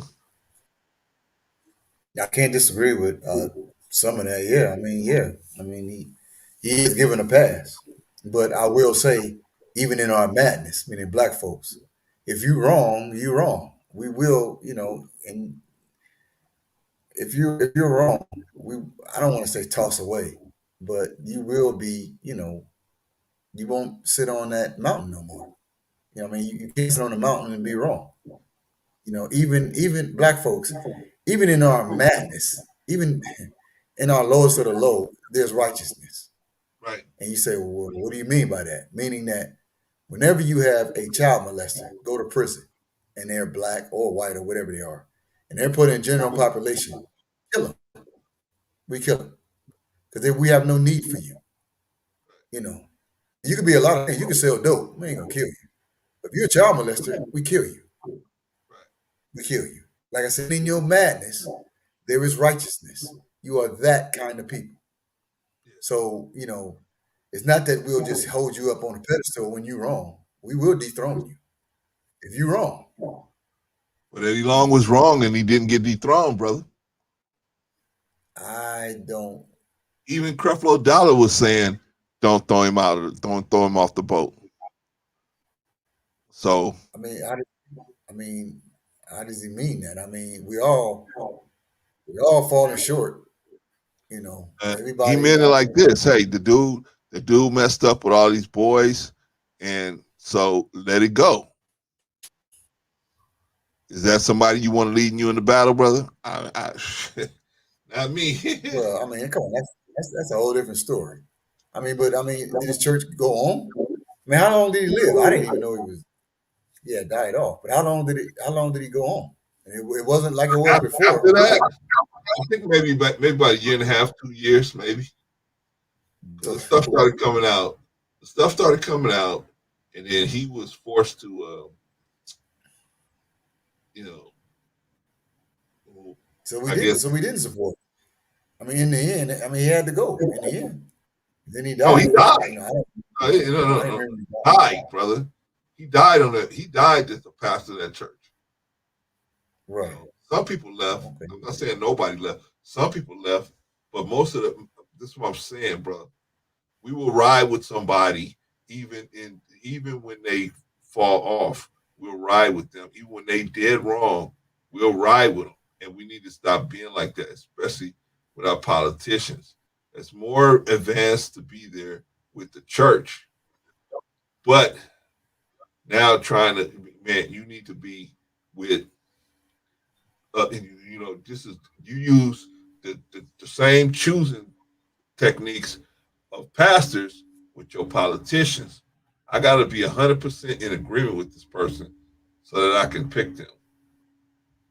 And we're losing by doing that. Not 100%. Not 100%. But I don't think we're the type of people when you're wrong, we're still gonna ride with you. I don't believe that. They did it, brother. And look at Jimmy Swaggart. Look at Jimmy Swaggart. Look at Jimmy Swaggart sitting there with women, but them white folks, I ain't going with that. Okay, well you got so many black preachers, man, that's getting out there getting caught up, man. Well, women are maybe a lot of times. Maybe he had a church full of freaks, I guess. I don't know. But I don't remember this riding this man, and he was wrong. He's even with little boys. Meaning black folks, we just go along with that. That's what they did. We don't do that. That's what they did. In general, we don't do that. Well, I don't know about that. In general, we do that. We do that a lot more than you think, brother. And we especially do it with politics. So we just that type of people. We ride with you when you're wrong. I just made the point. We learned how to do it. We learned how to do it, brother. You had to ride with the white man. The white man had you enslaved. You know being in slavery was wrong. He know being in slavery was wrong. But what other choice did you have but to ride with him? The only way out of the situation is accepting your situation and trying to develop yourself into being useful to him. You Right. be useful to him. He may do something for you. Right. And that only lasts for a time. You're not that kind of people to just ride with unrighteousness. You're not that type of people.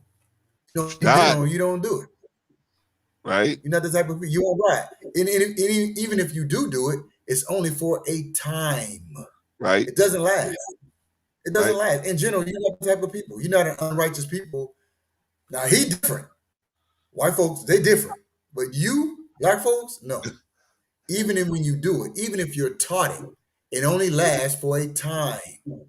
So those that ran with Eddie Long or whatever, it only lasts for a time. It's not going to last. It won't. It doesn't. Not with you. White folks are different. Right. They can live in unrighteousness. You can't. All right, brother. Let me read some of these chats. Brother R, good point, JP. I see the natural migration. People are going to search for answers. The person that is currently popular and rich is typically the person pretending to have them. We can see that happens a lot. JP, can men follow? Oh, this is a good question, JP. It's a great question. Can men follow a woman of God? Would it be easier given our gynocratic community structure? Can you follow a woman of God, brother? We all got a mother, right? Yes, sir. Well, we all got a mother. You already did it. Thank you. So that question is real easy. You already did it. Thank you. So teaches Master Farad Muhammad, who taught the Honorable Elijah Muhammad, who taught Minister Farrakhan, where I got this from. Your first representative of God is your mother. Your mother. Right. But that was a good question, because a lot of people say there ain't no women preachers in the Bible. So how come we got women preachers now? Yeah, but there's women preachers in the Bible. You got women all throughout the Bible. I mean, it depends on how you define the word preacher. No. I'm talking about women preachers and pastors and. Jesus wasn't no preacher. Huh? Jesus wasn't no preacher. Quote unquote. Jesus wasn't no preacher. He ain't no church. Hey, let me tell you something, brother. Don't you get us in no trouble trying to say stuff about Jesus, man. Man. What you talking about, man? What you mean Jesus wasn't no preacher? What you talking about? Jesus taught the multitudes, man. Yeah. But he ain't had no church. So it depends on how you use the word, preacher, I guess. I mean, let's not get into semantics, I guess. Come on, man. All right. Let me let you finish that thought, Brother Jarvis. Hold on, let me catch up to these chats. Brother R, I think men have a harder time following a woman. I could follow anyone that is studied, compassionate, and communicates. Absolutely, we could too. We have sister that's outstanding, Sister Tainetta Muhammad. We got a sister, Ava Muhammad. I mean, fire. They are fire. They are fire. Those are some women that'll really get you going on the word of God. Sister G, Jimmy Swagger, Peter Popoff. Peter Popoff is still selling the miracle water, Sister G. You can go buy the miracle water from Oh man, JP, inspired matriarch. What religion has moved the needle for Black community in the last 50 years? Show me how. Perhaps religious doctrine is the depth of community. I don't think there's been one particular religion that has moved the needle for Black people as a whole. I think the religion of getting money, that's the new religion. It's not the religion of, our fathers. It's the religion of getting money. And that's what's moved our people in the last 50 years. No doubt. Brother R, no religion has moved the body of people to wholesale betterment in the U.S. I won't speak for other places. That's true, man. No one religion can say it. You know what I mean? There's no one religion. So, in the six. Oh, go ahead, brother. I don't believe that. You don't believe that? No. Okay. No religion has moved out of Why not? betterment in the U.S. The Reverend Dr. Martin Luther King was in the church. So what does that mean? Saying that black people are not in a better situation listening to this one religion, following a one religious doctrine. Black people as a whole are not in a better situation than they were in the past. That's what I think is being said. Yeah, they are. I mean, we don't ride in the back of the bus no more. That ain't better. Better. I mean, come on, to me, I just think it's real dangerous because I've heard people that I've worked with say, "Well, I go to church. You can worship God at home." Yeah, you could, but ain't no power there. How you gonna move the masses at home? The black church the black church has juice. The black church has power. The black church is a good thing. Yeah. So I'm not sure. I'm not sure when you say has moved the body of people. Oh yeah, it has. Because whenever we get in trouble, where we go? To the church. Make no mistake about that. Okay, brothers. JP, I want to ask you a question, brother. Give something in the last generation, Brother Jarvis. Give something what? What am I giving? You're gonna have to I don't know, you giving her an example of what you said, where you said that religion has helped black people in the past, or in the past year, it's helped us. So how is it? How has it? What has it done? I just gave 2 examples. Reverend Martin Luther King came right out of the black church. Okay. I just told you, we don't necessarily sit on the back of the bus no more. I mean, Sister R. I mean, Brother R. Peace to you. And anytime we get in trouble, where's we run to? The black church. I don't know. She's saying giving an example of post-civil rights of religion helping. An example. I know many of. Okay, I'll tell you what. After the Million Man March, I heard Minister Farrakhan say, you don't have to necessarily come in any mosque. Go to wherever you feel comfortable with. Your church, the mosque, the synagogue, wherever. And pretty much, to paraphrase, do something. From what I understand, after the Million Man March, there were more black children adopted by other black parents than ever before. That is a good thing. And they went, from what I understand, they went through the church, to do this. So, I'm not here to bash the black church. I love the black church. I'm going to say it again. Worshiping God at home, that's nice. You should study and worship and pray at home. But anytime that we need to make a movement as a people, we need to congregate somewhere. And there is no other place better than the black church to come to and congregate and come to one accord to move black people forward. It's easy to bash the black church. That's easy. Anybody can do that. And if all you can rest on is the bad that comes out of the black church, there's something wrong with you, whoever you are. There's more good in the black church than there is bad. Right. To say that the preacher is a con man, everybody's a hypocrite. Anybody can say that because we are hypocrites. Right. Religion or the black church is a good thing. And it does way more good than it does bad. Way more. So there's so many examples. There's so much good that comes out of the black church. And if you don't believe me, go to one and see. There's more good to come out of it than bad.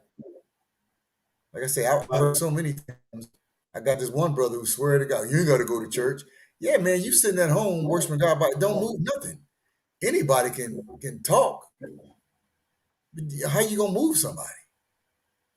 And anybody can talk. I mean, everybody can talk and philosophize about the way it should be. Yeah, but who's listening to you at home by yourself? Yeah. Well, man, some people they feel more comfortable, in their own spot with the little prayer rug or whatever. They feel more comfortable there than going out to a big congregation. Helping who? Who you helping? They're helping themselves, I guess, or their family. Right? Exactly. Just yourself. At best. Just yourself. But we got a whole community dying. We need to congregate somewhere. Where better than the black church? We have always, anytime we get in trouble, go to the black church. I remember Steve Harvey said Michael Jackson was going through his thing, we're going to court. He said, man, we got to go down to the black church and pray because these folks you hang around ain't getting it. And I cracked up like, yeah, you're right. He said, we got to go around folks that pray. We got to go around Big Mama because Big Mama know how to pray. Right. That's what we got to go around.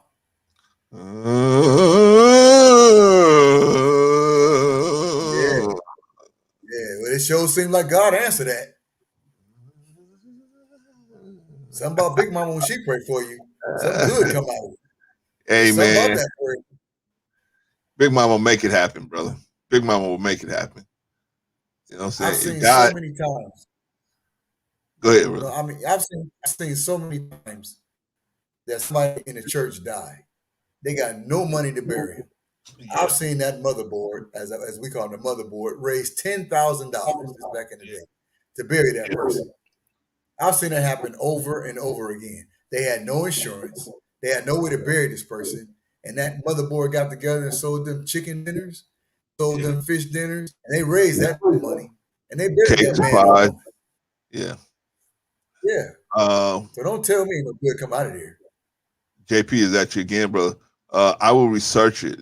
Expect to see me next Sunday. You did it now, brother. You did it now. JP is going to put a camera up on us. I will tear down anything selling my people the lies of capitalism.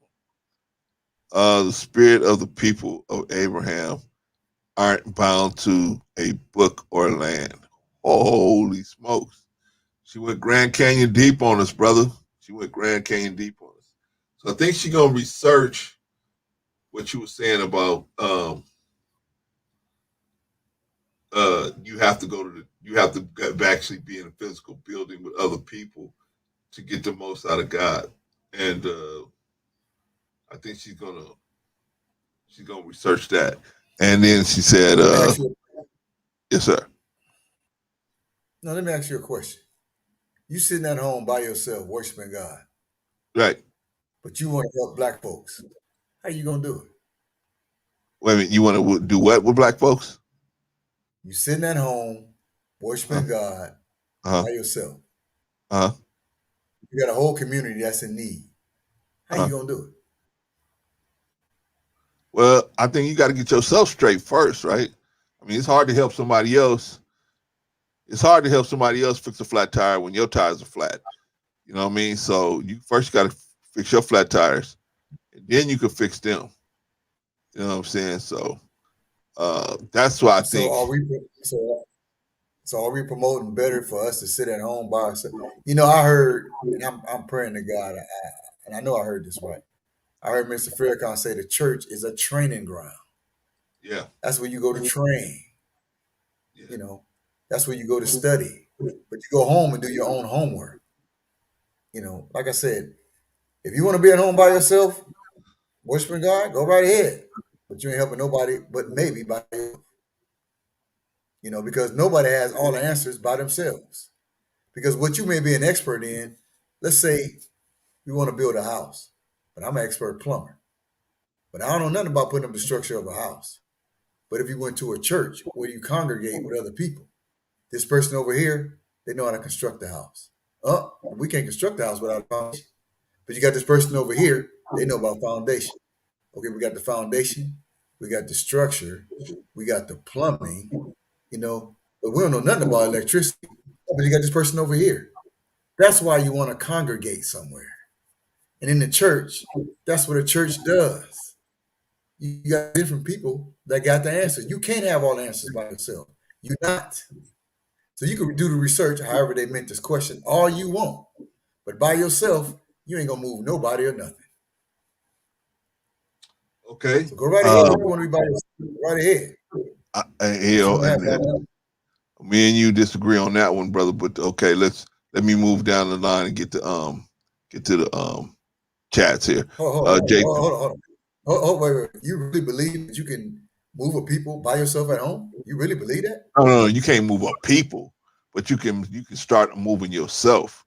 No, you ain't gonna be able to move people from your house. No, you're gonna have to get yourself. But I said that at home you do your homework. But it's good to come to a church and congregate. That's not a good thing. Yeah, that's more beneficial for you. I believe that. I just don't. Okay. I just not. I said so. Maybe we just was confusing what you were saying, because I'm not. I'm saying that you can still pray and you can still have good results from your prayers if you sincere, whether you at home or whether you in the mosque or whether you're in a temple, whether you're in a church or not. You can still have good big results. So don't just think, oh, I got to be in a church so my prayers can be answered. No. It's probably better for you to congregate with like-minded people, but I just don't want to be like, oh, well, God ain't gonna do nothing for you because you ain't in the church. Some people can't go to church. They got conditions where they can't go to church every day. So, but anyway, let me catch you on the chats, Brother Jarvis, and you can knock my block off. Hold on. Where two are gathered, you don't need a church, you need a community. I agree with that, Sister JP, but Brother Jarvis is saying it's probably better for you to be, and I agree with that part of what he's saying. It's probably better for you to be in a congregation of like-minded people. Absolutely. Things will be a lot easier for you. JP, peace and blessings, brothers. Fantastic dialogue. Keep your spirit up.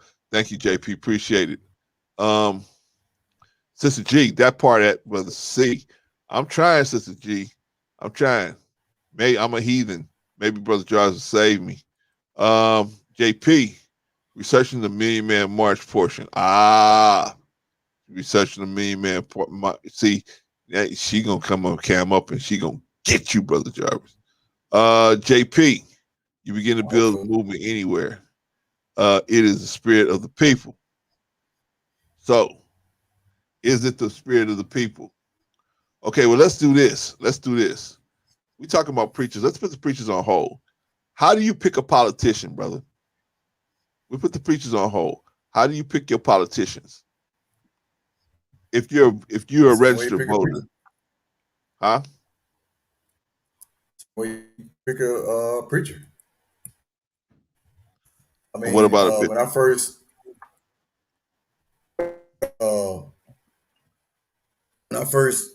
Obama, I didn't know who this man was.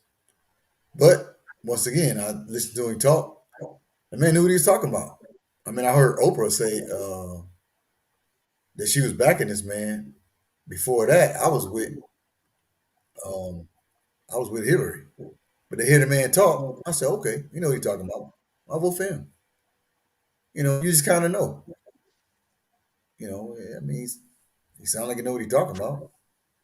And he wasn't lying. That's all I wanted. Who was that? Barack Obama. When he first hit the scene, okay. I didn't know who that man was. I never heard of him before. So I chose him. Because he knew what he was talking about. Okay. So, there you go. But I do, before I want to stick a pin right there, I want to go back.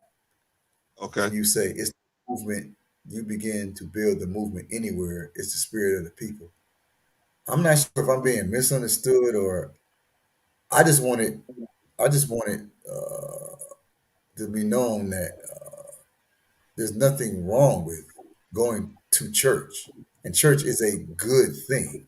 And you should go to church. If not church, go somewhere where, as like you said, like-minded people, you do more. And you can bounce ideas off of other people who want to do what you do. You can't do nothing yourself, So I mean, you can JP, the aspiring make sure you can research. I know what I'm talking about. I've heard the speech a couple of times when he did say, "Go else, go." And as far as the children being adopted, that was after the Million Man March. You know, and like I said, he said we didn't have enough room. Well, I don't say enough room, but everybody can't fit in the mosque. So wherever you worship God at, do good there. You know, do good there. But I mean, there should be anybody. I mean, you can do like what Huey P. Newton. You can do like the Black Panther Party uh, and just go political if you want. But you're a much stronger people when you put God first. I'll put it like that. All right. You can be Agree with one who that. says, I just want to be like the Black Panther Party. I don't put no religion's name on it.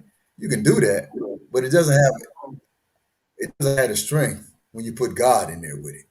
Whenever people know you come in the name of God and a church comes in the name of God, you got way more power than Right. coming in the name of politics. So Well, brother, I know you that's got it. brother. I know you got to go. So you have any final thoughts or final No, no, no, no, words? no, no, Was no. That about sums it up. Sums it up right there.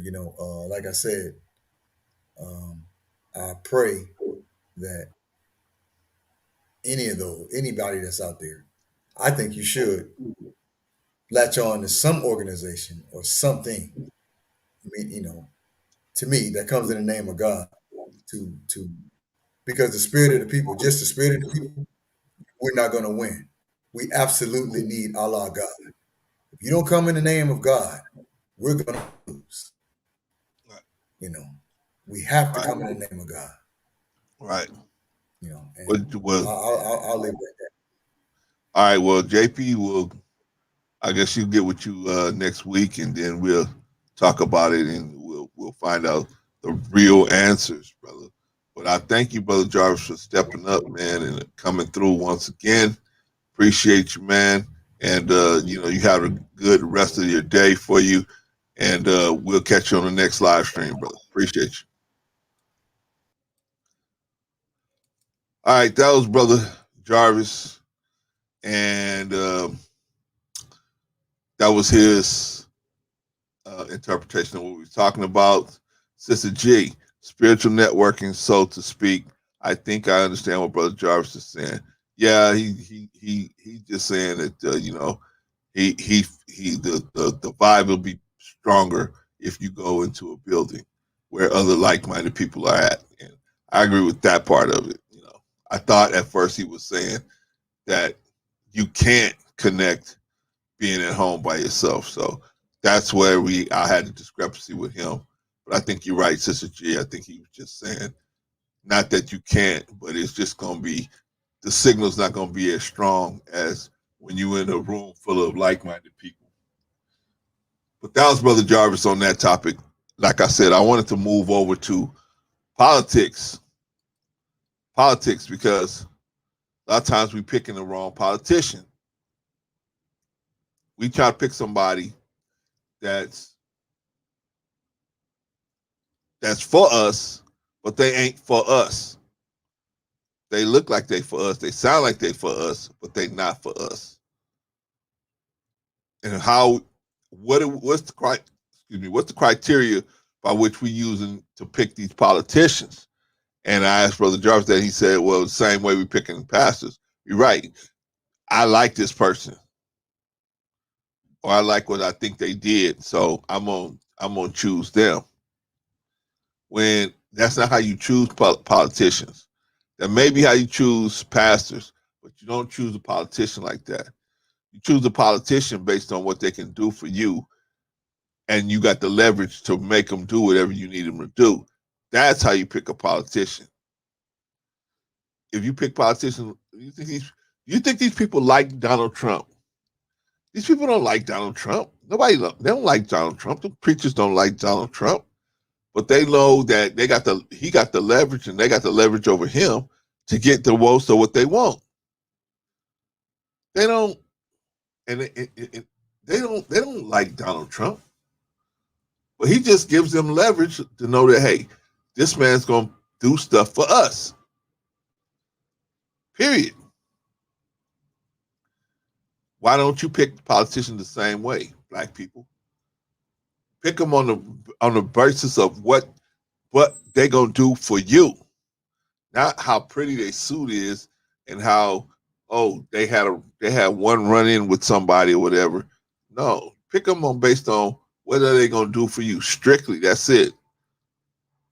You can put a blindfold on and just pick the candidate that's say he gonna do the most for you. Sister G, you have to do your research. We liked Obama, but what did he do for us? Yeah, Obama did more things away from the White House for us than he did in the White House for us. What do you mean, Brother Clarence? I mean, he showed us what a good family looked like. He showed us what behaved children looked like. He showed us what a good wife looked like. He showed us what a good husband looked like. He showed us a lot of different stuff away from the White House than actually being in the White House. So, I mean, he did a lot of good on a lot of different fronts. But as far as being in the office and doing stuff for black people, he can't do nothing.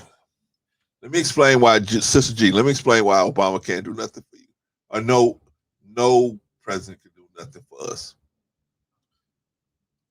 We don't have white people, man, they have what they call a political action committee. Where they give the political action committee will give them millions and millions and hundreds of millions of dollars to help them promote their campaign. Right?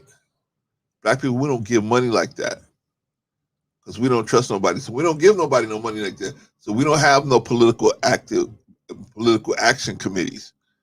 We don't have that. So without that kind of money being put on the table, the politicians don't have no reason to do nothing for us. I don't care what their color is. They ain't got no position to do nothing for us. So what do we got to do? We got to try to put them in another situation where they look at us as human beings that can help them, right? But anyway, Obama, yeah, his policies he was basically tending the store, you know what I mean? He wasn't out there making his own decisions. He was tending the store. But good call, Sister G. Good call. Politicians. We got to pick better politicians. So how do we do that? How do we know that a politician is a good politician? What do we need to see out of that person to know? Well, he got to have a nice track record on the things that we're interested in. He checks all the boxes there. We might want to have or be culturally tied to the man. We might have a cultural situation with the man or woman. Who knows? You know what I mean? So that part depends. But the most part, you should have a person that understands what you need and is willing to help you if you need it. So, that's what we need to do. All right, let's see. Well, Sister G. Thus the term money talks. You know the rest. Absolutely. Absolutely. But see, that's why, Sister G, they never promised black neighborhoods or black areas anything. They don't practice the black voters anything because they don't have to. You don't have industries that you can shut down the American government. You don't have industries like that. White people have industries that can just shut the economy down if they want to, right? Asians have industries that can just shut the economy down. They have to be dealt with. Whereas black people, you can't shut down no economy. You don't know what you're doing, man. You barely got your own car that can roll, let alone setting down a whole economy. You just can't do it. So they don't have no fear of not listening to you. Hold on. Let me see what's going on. Hold on. Let me see what's going on, y'all. Let me see what's going on.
All right, y'all. Somebody's car is going off in the doggone parking lot. I'm trying to find out whose car it is, but I can't find it.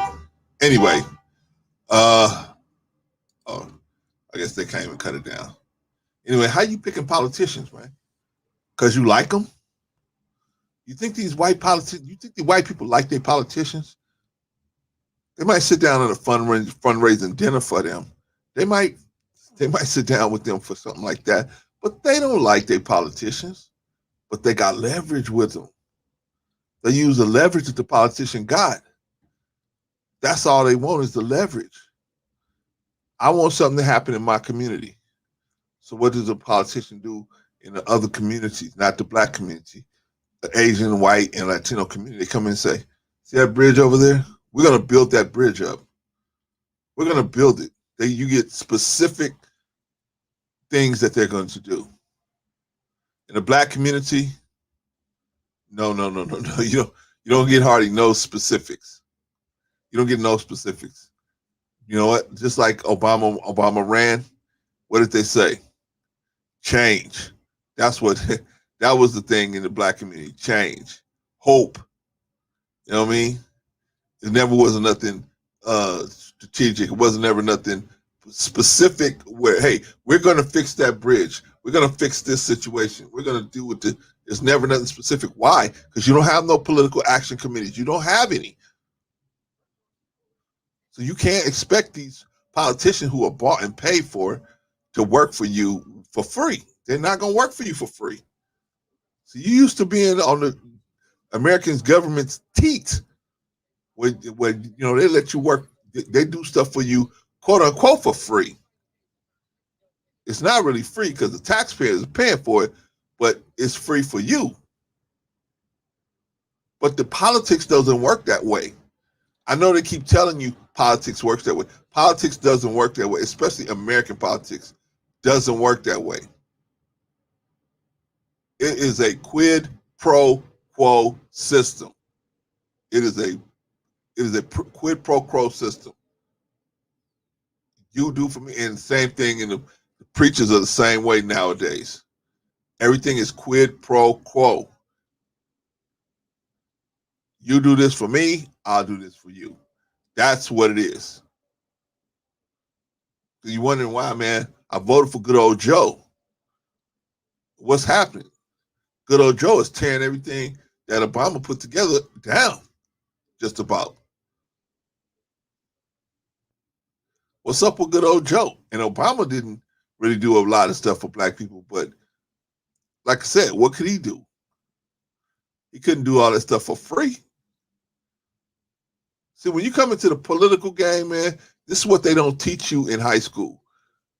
Politics is a money game. That's what drives politics, money. It's not, I care so much about the people that I'm going to do this. Politics, money drives politics. And black people, you don't have political action committees out there. That's how come you can't never get nowhere politically, because you don't have no way of holding any candidate accountable. You have no way. See, if you have your own if you have your own political action committees where you got millions and millions and millions of dollars you can dump into somebody's campaign. If you say, hey, if you don't do this for us, we ain't gonna give you this money, they're gonna say, okay, we're gonna do it. And in that way, if they don't do it when they get in office, you can pull your support of them.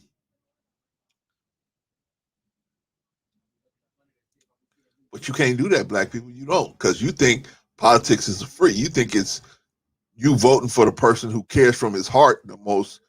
No, this ain't Africa, man. It's not. You're not in your homeland. That's how you people in your homeland used to be. You're not there anymore. Now you out here by yourself. You out here by yourself. You want to be. You want to get somewhere politically. We need to start building business community. Once we build a business community, we got some industries going. Now they're gonna be afraid to not sit down at the table with us. Right now, they don't have to sit at the table with us. Even Obama was a black candidate. He didn't have to come and sit down at the table. All I have to do is say, vote for me. I'm a Democrat. Oh, that's it. Okay. They don't have to check out his policies or what he said he's gonna do or nothing. Nothing. Just the fact that he was not Trump or not Hillary, black people say, I'm gonna vote for him. Right?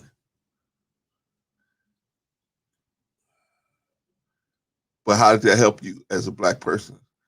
I mean, most people it didn't directly help you. It did help us on one front because now we got to see a father, a decent man in the White House. He had to do some ugly things, but he was pretty much a decent guy. Most of these guys are not decent guys because the political game is so bad, man, that if you got years in the game, man, it'll take a toll on you.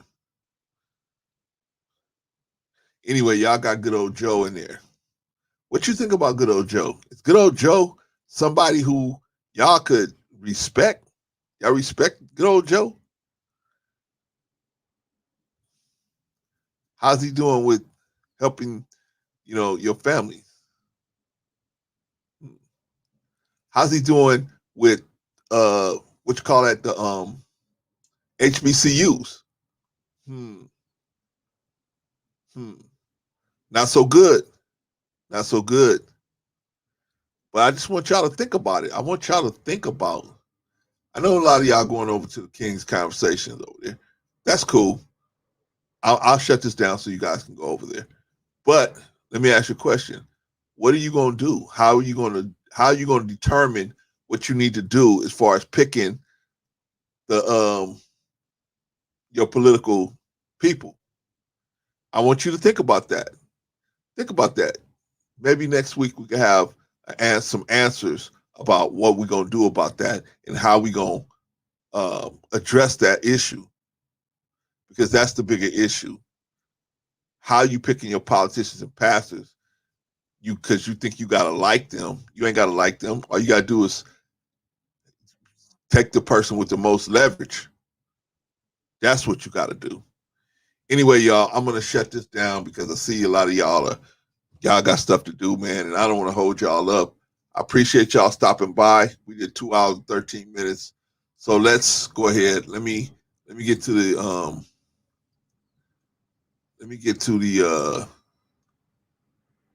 old school set. Your old school set today is Street Life by the Crusaders.